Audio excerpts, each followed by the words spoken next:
Welcome guys to a new tutorial. Today we are talking about gain staging. Gain staging is also generally referred to as level management, as the main goal is to set the appropriate level for all of your instruments. It's simply the process of changing the volume of each instrument so that they fit perfectly together. As you might already know, the number one rule for adjusting the level is, don't cross the 0 dB line, as this could lead to unwanted clippings in your song. But how can we set the right volume for each channel? Every DAW has an inbuilt mixer with a volume fader for each instrument. In FL Studio, for example, it looks like this. As you start a new project, you usually set the volume for each instrument once you add it. But our ears can trick us, especially when we are listening for hours at the same part.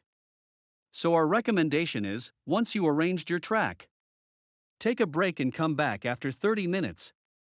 Then, turn every fader entirely down. Turn up the volume of your primary instrument to -10 dB. This could be a vocal or your kick, for example. Next, adjust every other instrument relatively to your primary instrument and make sure you leave at least 6 dB of headroom at your master channel. Don't overthink this process, but adjusting the volume of your instruments with fresh ears can be extremely powerful. Thanks for watching, don't forget to subscribe, and I'll see you in the following video.